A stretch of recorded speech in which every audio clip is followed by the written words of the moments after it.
মেহেরপুরের ইসলামপুরে চুরির তথ্য ফাঁস হওয়ায় জুয়ার গডফাদার মিন্টু চোরের দৌড়ঝাঁপ শুরু। অতীতের চুরির অভিযোগ ও বর্তমানের অনলাইন জুয়ার কারবার নিয়ে নিজেকে বাঁচাতে মরিয়া এই জুয়ারি। চুরি ও জুয়ার ঘটনা আড়াল করতে নানান মহলে ঢালছেন টাকা। একসময়ের ছিচকে চোর মিন্টু জুয়া কারবার করে এখন শত কোটি টাকার মালিক। প্রশাসন ও দুদকের হস্তক্ষেপ দাবি। বিস্তারিত মেহেরপুর ইসলামপুর থেকে মামুনুর রশিদ বিজনের পাঠানো ৩ পর্বের ধারাবাহিক অনুসন্ধানী প্রতিবেদনের দ্বিতীয় পর্বে। এলাকায় চুরি থেকে শুরু করে অনলাইন জুয়ার মাধ্যমে সম্পদের পাহাড় গড়ে তোলা মনিরুজ্জামান মিন্টু চোরকে ঘিরে ওঠা এমন বিস্ফোরক অভিযোগে অগ্রযাত্রা প্রতিদিনের মাল্টিমিডিয়ায় প্রথম পর্ব প্রকাশের পর পুরো এলাকায় নতুন করে তোলপাড় সৃষ্টি হয়েছে। স্থানীয়দের ভাষ্য, অতীতের চুরির ঘটনাগুলো আবারও সামনে আসছে, আর বর্তমানের অনলাইন জুয়ার কারবার নিয়ে প্রশ্ন আরও ঘনীভূত হচ্ছে। স্থানীয়রা জানিয়েছেন, একসময় গ্রামের মাঠঘাট থেকে স্যালো মেশিন, তেলসহ বিভিন্ন জিনিস চুরি করতেন মিন্টু। এমনকি একবার তাকে হাতে নাতে ধরে গ্রামবাসী দড়ি দিয়ে বেঁধে ঘুরিয়েও শাস্তি দেয়।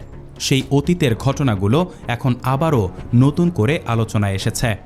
সূত্র জানায়, পরবর্তীতে বিদেশ থেকে ফিরে এসে ব্যবসার আড়ালে ধীরে ধীরে অনলাইন জুয়ার সঙ্গে জড়িয়ে পড়েন তিনি।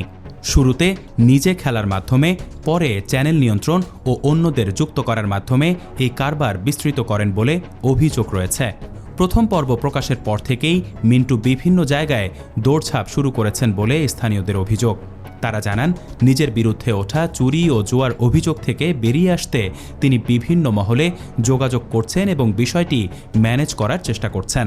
স্থানীয়দের দাবি, আগে চুরি করে চলত, এখন জুয়ার মাধ্যমে কোটি টাকা বানিয়েছে। এই ইতিহাস মানুষ ভুলে যায়নি। তারা আরও বলেন, প্রতিবেদন প্রকাশের পর তার অস্থিরতা ও তৎপরতা উল্টো সন্দেহকে আরও জোরালো করছে। সূত্র জানায়, মিন্টুর ঘনিষ্ঠ মহলও সক্রিয় হয়ে উঠেছে। তারা বিভিন্ন জায়গায় গিয়ে তাকে নির্দোষ প্রমাণের চেষ্টা চালাচ্ছে। একই সঙ্গে অভিযোগ রয়েছে, কিছু ক্ষেত্রে বিষয়টি ধামাচাপা দিতে চাপ প্রয়োগেরও চেষ্টা চলছে।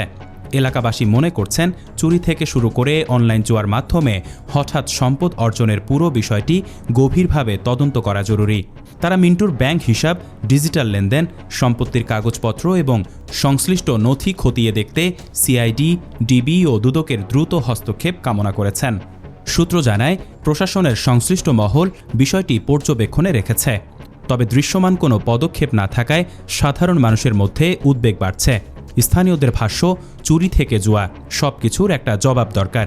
এখনই ব্যবস্থা না নিলে এমন ঘটনা আরও বাড়বে।